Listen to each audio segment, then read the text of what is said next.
Have you ever had a conversation with your child that left you wondering if they truly understood what you said? It's common for autistic and ADHD kids to just nod along, say, yep, got it, and then later do something that makes you think, hang on, did they actually understand that? For neurodivergent kids, understanding isn't about repeating the right words. It's about how they process and apply them. So let's unpack why following up after a sex ed talk might actually be one of the most important parts of teaching sex ed. And if you're wondering what makes me qualified to talk about how autistic kids learn best, it's not just because I've studied it, though I have, it's because I live it. I'm CATH HAKANSON, a nurse, sex educator, and autistic mum of two neurodivergent kids. And what I teach comes from lived experience, shared autistic wisdom, and 25 plus years of helping families make these conversations easier. Imagine finishing a big talk about body safety or consent. You've done the hard part, or so you think. Then a week later, your child says something that makes you realize they took your words very literally. Big conversations can be intense, and there's a lot to process at once, especially when there's new concepts or big emotions involved. Neurodivergent kids, they often learn best with repetition, calm, and predictability. Sorry, I've got a cat underneath me. And as an AuDHD, autistic ADHD parent, I remember telling my neurodivergent child that touching private parts is for private places. And then the next day, they threw me out of the bathroom so they could wash their vulva in private. And that's when I realized I hadn't given enough context, just words. Or maybe they just held on to the part that made sense to them. Or they just forgotten half of what I said. Kids have busy lives when they're 4 or 5. So, regardless of what happens to your kid, or regardless of whether your child's neurotypical or neurodivergent, sometimes what you say isn't going to sink in. So, instead of assuming that they've understood, plan to check back in. Follow ups aren't about nagging, they're actually about connection.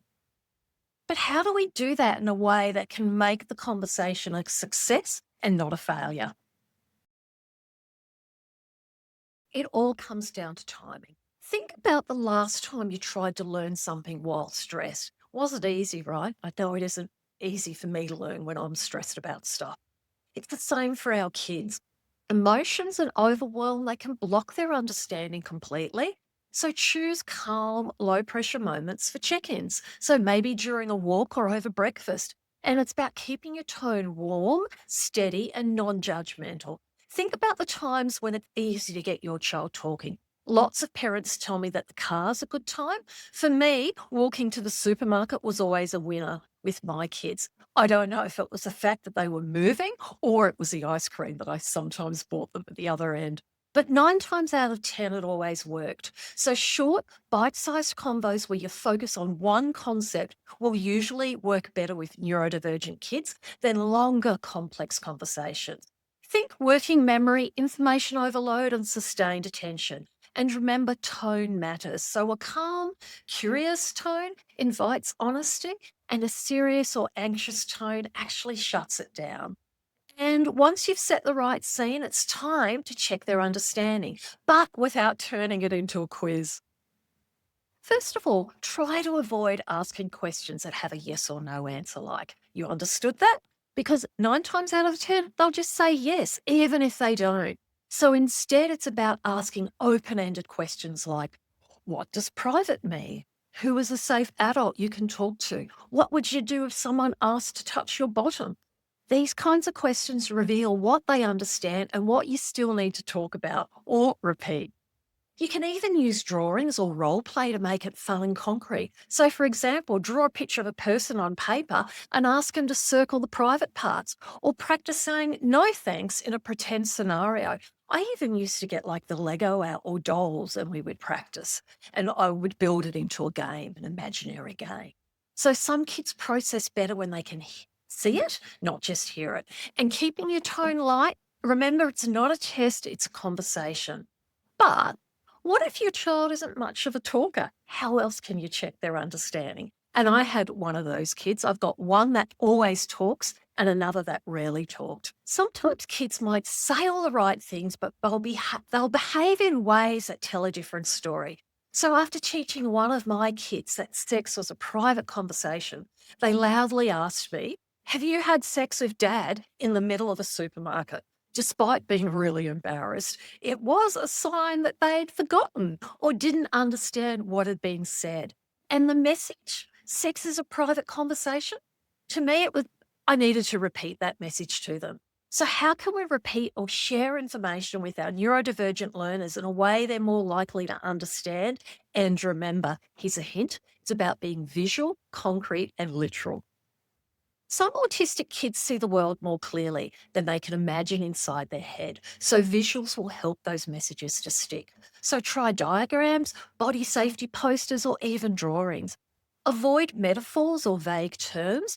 Literal language builds clarity and confidence. So, there's a saying in Australia, you call, a spade is a spade. You don't call it something fancy, you call it a spade. A mum shared with me how her neurodivergent 8-year-old came home from school hysterical after falling over during sport with a boy. She thought she was pregnant because her mum had described sex to her as a special cuddle you have with a boy. So, it's sex, it's not a special cuddle. Call it what it is. And if used properly, social stories or visual scripts can actually help reinforce what's appropriate or safe in different situations. So, for example, working out the difference between public and private stories, use a book makes life so much easier. And once you've made things visual and concrete and literal, it's time to talk about the power of repetition because kids will usually forget some, if not all, of the things you say. One conversation is never enough, and that's okay. Repetition, it isn't about failure. It's how neurodivergent and even neurotypical kids build understanding and trust. So revisit the same topic, every few weeks or once a month by starting a convo or finding an everyday moment, like a TV scene, a book, or something they heard from friends. I'm a huge fan of books, and something that I used to do when my kids were little, we would go to the library and I would always borrow a different body safety book. So that meant that we were always talking about body safety at least once a month. Each time, add one small layer of new information. Keep it calm and predictable so it feels safe. I once spent weeks repeating online safety rules, felt like nothing was landing until my daughter one day came running up to me and said, "Mum, I saw a naked person on the computer. I closed it and I told you." And it was like, that was just so fantastic to know. And when I went over, it was a picture of someone walking in a bikini along a beach. But that doesn't matter. It was the fact that they remembered and they came and told me. So, how do you know if it hasn't landed yet? Let's look at the signs your child that might show that they're still confused. Sometimes misunderstanding shows up in small ways, and you just have to know what to look for. Maybe they keep asking the same question, but in different ways, or they take a rule too literally, like, "I can't talk about my penis anywhere ever," if you've been talking about penis being a private word and a private part. Or they start avoiding the topic altogether. Those are all clues that it's time to reframe and maybe simplify things. Say it again with clearer words or visuals. No blame, no shame. And once you've spotted those gaps, the final step is to make every check in feel safe, supportive, and collaborative. Now, this is important. The goal isn't perfection, it's connection. End each chat or conversation with reassurance like, "I love that we can talk about this," or "You can always ask me questions about this again." And that kind of safety build long-term trust, especially for kids who fear they might get in trouble for saying the wrong thing. And when you keep it safe, your child learns that these talks aren't one-offs. They're part of everyday life. So let's wrap up with a few words of encouragement to help this feel doable for you. Remember, repeating, clarifying, and checking in doesn't mean you've got it wrong. It means you're doing it right. These small, gentle check ins are how neurodivergent kids learn best through clarity, calm, and repetition. So, next time you have the talk, follow it up with this: pause, check, Repeat and then reconnect. And that's how understanding grows. And remember, you're not alone. I'm autistic ADHDer myself, and I know what it's like to teach sex ed to my own neurodivergent kids. So don't forget that Sex Ed Rescue's got all the resources for you to turn to. Happy talking.